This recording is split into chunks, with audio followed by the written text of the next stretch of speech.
Welcome back to another reading and correcting with me, Kindar, the Tiger Writes, and Ty, the Tiger Supervisor. These are where I read a chapter from one of my stories and correct it as I go. If you want to listen to these live, it's every Tuesday morning, 8 a.m. Eastern Time on Twitch. If you want to support me, that is, on my Patreon. Today we are doing chapter 74 of Breaking Step. Definitely a dungeon room, Don said as they stood before the large building. Corruption is moving through the walls like those on the upper floor. It was twice as large as Tibbs's rooming house, but only 2 stories tall. The double doors in the center of the long side looked like wood, but were made of the same essence as the walls, which looked like uneven slab of stone stacked atop each other. The placement looked precarious, but they were actually one structure. Windows lined each floor with 10 and 2 steps between them. The essence flowing through them was sufficiently different, Tibbs figured he could see through them if he went to one. That, or they were trapped. That is one big room. Jekyll rubbed his hands. There's going to be lots of loot. Why does it look like a building? Rez asked. Because they're all buildings? Jack replied. I saw that, Messer said, annoyed, but the others are like that because it... Dungeons, Comdar interrupted the archer, will sometime establish a theme. More than sometimes, Don said, continuing to study the walls. They will then follow said theme, regardless of how unnatural it might be to the rest of the floor. You need to remember that dungeons are no more than animals. They do not understand that some things will not feel appropriate to the people exploring them. Like a city under the ground, Tibbs added. Right, Mez mouthed silent. Sorry. To the loot! Jackal ordered, and Tibbs ran for the door. He glared at the fighter. I'm checking for traps first. This is clearly some sort of public building, the fighter replied. Those don't have locked doors. And how would it be a dungeon know such a thing? Commodore asked. Because runners can't stop talking and they'll... Right. Jekyll's expression became sly. Right. It's not like it understands people, right? Tibbs sighed and turned to the door. Why couldn't Jekyll be the same slime, use the same slyness that had fooled Tibbs all the time, instead of playing at being such an idiot when he didn't have to? The door had no visible locks. No visible lock, only a large handle on each. Blah. The door on each side. No visible, only on each panel on each one. Yeah. It's a double door, so okay. You know what? The double door. It's clumsy, but the double door had no visible locks, only a large handle on each one. There was no difference in the weave, but he still studied it. Done, he stepped back, perplexed. Jekyll was right. That still would have heard runners talking. So he'd know enough about public buildings to set something in them to trick them. Ganny certainly would jump at the opportunity. No traps? Jekyll asked. No traps on the door, he replied. Jekyll grabbed the handles and pulled. The doors protested loudly as they moved apart. Tibbs stopped as he stepped in. Plans to look for traps superseded by the scene.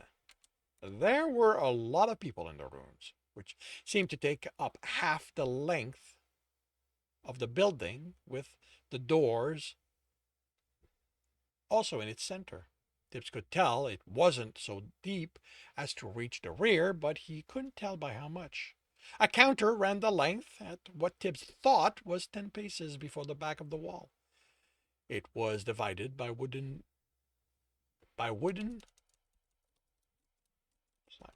planks. Come back here.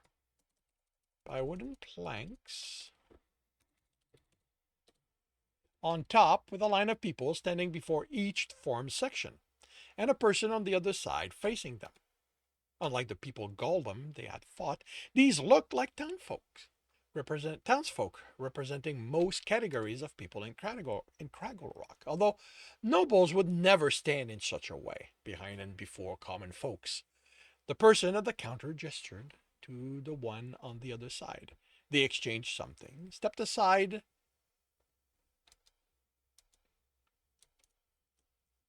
They exchanged something, stepped aside as the next person stepped forward. The one who was done moved to the back of the line, while the one now at the counter gestured to the one on the other side. Talking. They were talking, or mimicking it, since those still couldn't get the Colin people to speak. The large room was quiet, except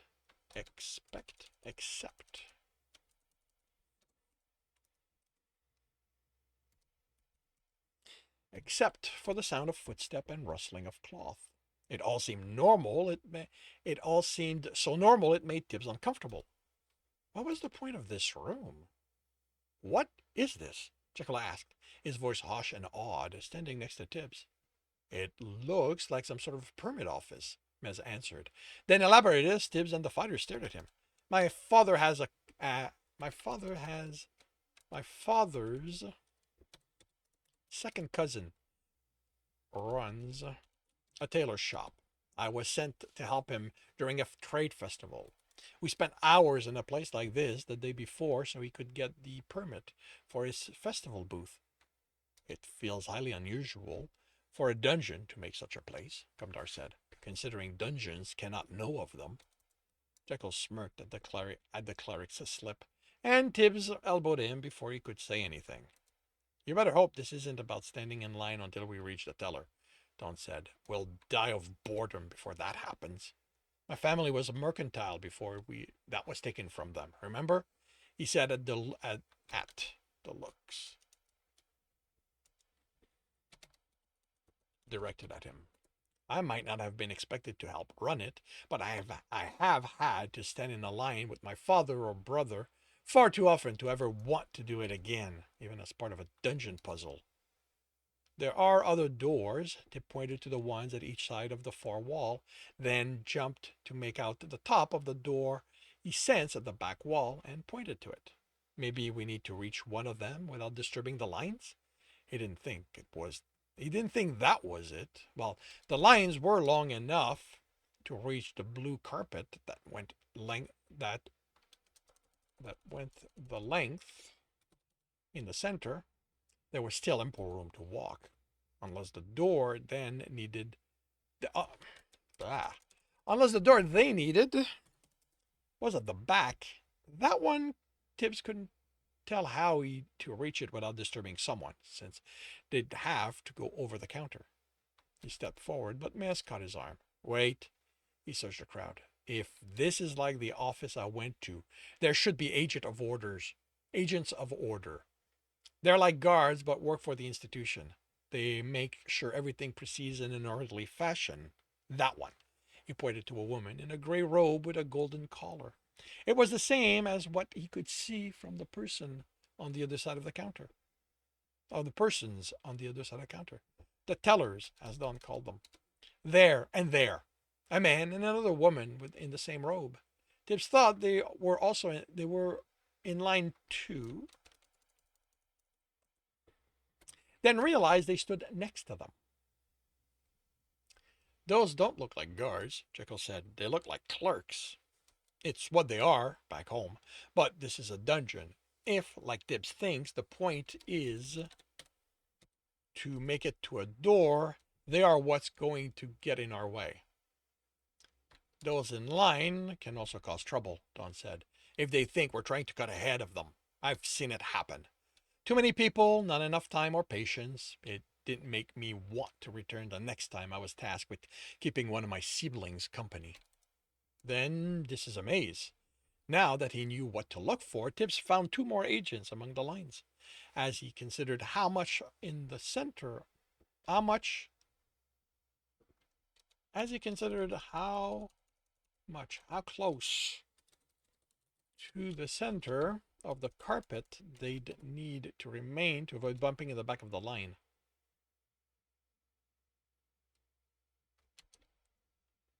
It's the center of the carpet they need to remain To avoid bump. Okay, so I need to make adjustment here. Tiff found too much among the line as this is as he considered how close to the center of the carpet they need to remain to avoid bumping into the back of the lines. The agents moved, and he noticed another one. 7 of them moved through the lines without a pattern Tibbs could discern. It would take longer to see that.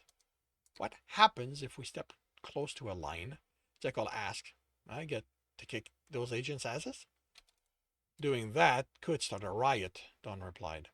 Tibbs, how do you expect the dungeon might force us to join the line? Kumdar asked. There are a lot of essences that can do it, he replied, sensing for anything out of place among the extensive weave that made the structure. We should be able to fight off most of those types of compulsion, Don said. Mind essence needs to make its way into you before it can force anything. Anyone with enough essence and will can push it back. This doesn't seem made to kill us, Jekyll said. That's because you've never had to stand in a lineup like this, Mez replied. I was ready to kill for a chance to leave before the hour was up. Why didn't you leave? Don asked. You couldn't have been that old. Did you leave? The archer countered. I was given a responsibility, and I wanted to prove I wasn't a child. There's something to be said about being a child. Being a kid, Jekyll said, cutting off Don's response to Mez. Tibbs, how do we do this? I can't make out triggers from the rest of the weaves. All of that, it all seems to just be what's making the building. I think this is about avoiding the agents and, if Don's right, not disturbing the lines. If we stay in the center of the carpet, we can make it to that door without getting close to the lines, and there are only 2 agents on that side right now. The agents are going to easily see us, Mez said. I'll deal with them, Jekyll replied. I'll check the floor for triggers. Don, keep watch on the agent. There's probably a pattern to how they move. That might be part of how this works. He looked at Kumdar. Anything? The essence flowed away from the cleric. There is. The cloud spreading through the room had an odd structure, to Tibbs' sense. It wasn't exactly a weave, but also not an etching. There was something musical to what he sensed. Not that the word actually matched what it was, as usual. I am unsure of how to describe this secret. That we are being watched is a poor approximation of it. It's the dungeon, Jekyll said. It's always watching us. Not always. Tibbs crouched as he studied the floor between them and the carpet. Tiles. 6 of them made the width of both doors. The colors weren't uniform, gray and peach and orange and brown. There was something natural about how the colors were splotched, like the cliff face if it was polished flat. This is not that, the cleric said, sounded distracted. I have felt the secret that is the dungeon observing us, and it is less secret? Kemdar rubbed his temple. I dislike having to express what I sense. It's so clumsy. Tell me about it, Don said, and grumbles of agreement came from the others. Can you tell if the secret is linked to how we pass the test? The thought of filling his node with darkness came and was immediately chased away by memories of the days following his last attempt. He focused on the tiles while Kumdar thought. There had no play, no gap, and he only sensed the same weave as through them as through everything. I do not believe so, the clerk said when Tibbs was halfway to the carpet. There is a sense of distance, of not being involved. He grumbled something under his breath. Line up behind me. He led them to the center of the carpet, then turned towards the door, studying the carpet for any indication of a trigger. The edges were more red than blue, not quite purple. He could make out the weave of the fabric, but there was no pattern beyond that. He stepped carefully, waiting for the trap he was certain Ganny had laid somewhere along the way for them. Mez cursed, then Dawn and Jackal. By the time Tibbs stood and spun, they were fighting 2 of the agents. 2 Tibbs hadn't noticed, so focused he'd been on the floor. He made a sword as Jackal shoved an agent away, then into the line. The people there turned, their expression angry as they searched forward. How do we turn off this trap? Mez demanded, swinging his unstrung bow like a staff. We don't, Jekyll replied. We fight them off. He broke the arm of the closest golem person, then kicked them. They staggered into another line. Then stop angering more of the customers, Don yelled. We have enough of them to deal with already.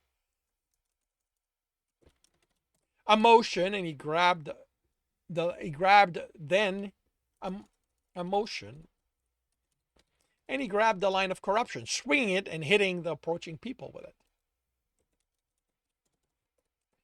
Tibs cut the hand off one. Hands off one, grabbing for Tib.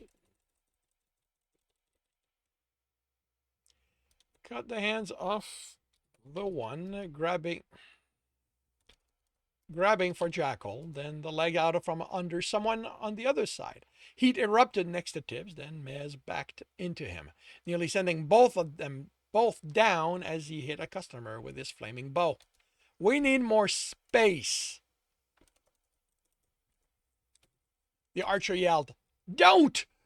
Don yelled back, panic in his tone. Stepping off the carpet is... Tibs turned in horror as he realized that in his focus on fighting, he'd stopped paying attention to the surrounding essence. Don was nearly entirely encased in the weave, his voice cut off as it covered his face. Then he was wrapped in completely, and the customers settled down, returning to their line. Don's terrified expression turned calm under the weave as he moved to the back of the closest line. Oh, no, you don't. Jekyll cut Tibs as he rushed to help his friend. We stay on the carpet. Mez, back away from the edge. Tibs tried to slip out, but Jekyll held him too tight. Let go. I have to help him. What happened? Mez asked. Didn't you see? It wrapped over him. I have to get it off. I have to get it off him. I didn't. Essence, Kamdar said. We do well to remember Tibs' senses far more than we. Help him from here, Jekyll ordered. You don't need to be next to him. What is the essence doing to him? Tibs breathed his fear away. He couldn't help if he couldn't think. The weave surrounded Don, clung to him, but that was all. His essence was fine. Then why wasn't Don fighting this? Corruption could melt anything if enough was used, and Don could suffuse himself with it. He should be able to get out. He's alive. I can't sense what it's doing, but it has to affect his mind. His expression did turn unnaturally calm, Kamdar said. Where's the trigger? Mez asked, looking at the edge of the carpet. Tibs, how do we get to him without triggering it? I don't know. He sensed the floor again, but there was no difference between the carpet and the tiles. It was the same weave, or so close he couldn't tell them apart. He'd been sure he would sense a trigger among them. It would have to stand apart to react to them. Jekyll sounded scared. Do you think any of them are other runners? Tibs focused on them individually. As the cleric said, we are the first to step onto this floor. If anyone here shares similarity with someone we have known, they are no more than a golem made of flesh and given their form. Tibs shuddered at the memory of Pian and as a golem person. Right. Jekyll sounded better. So how do we get him back to the carpet? Tibs, hair? Can you grab?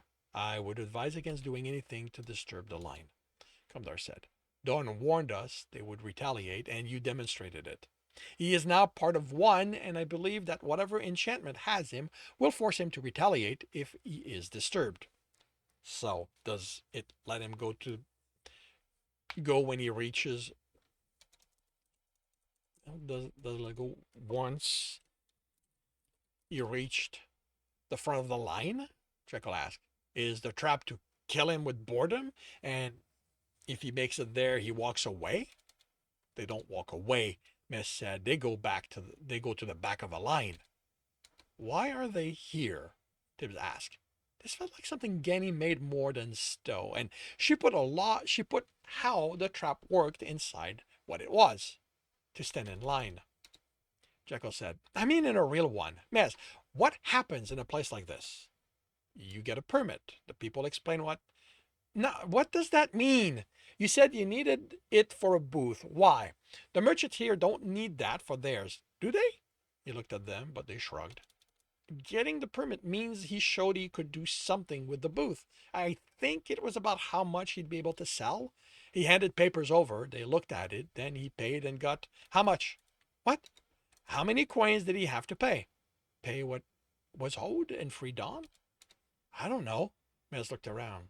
Would it matter? How would the dungeon know how much my father's cousins paid? Tibs cursed. He was right. Even if he knew the amount, he'd have to reach the counter. He could make it without touching the floor, but he couldn't see how he'd land and not disturb someone. The solution to a trap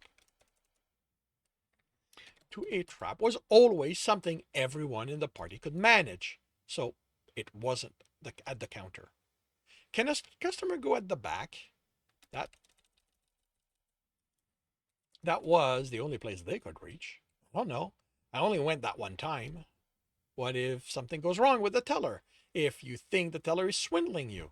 I don't know, Tibs. Nothing went wrong with the one time I went. Don's the one you'd want to ask, even if it never happened to him. I'm sure you read something about it. Tibs looked at Cumdar. I am afraid that in this I have no help to offer. I was never trusted by my family to assist in matters that would necessitate visiting such a place. Once I became what I am, I had no reason for such visits. If you think the person handling the papers is screwing you, Jekyll said, you talk to their boss. Let me guess, Mez said. You've been hiding that this is also something you have experience with. Jekyll scoffed. I've never stepped within blocks of a place like this. But you forget what my family did. Keeping the number of organizations we did under control creates a lot of unhappiness. Anytime something happened, their arguments went up the chain of command. A few times it reached my father. Never went well for anyone who couldn't fix the problem before that. Where do we find that person? Tibs asked. Jekyll shrugged.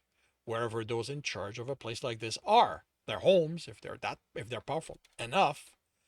Tibs shook his head. The solution wouldn't be outside the room. He looked at the door they'd been heading for. In the guild, those who ran things, like Tirania and the people she ordered about directly, had offices in the back, out of the way, where the enchantments kept anyone other than those properly appointed from reaching.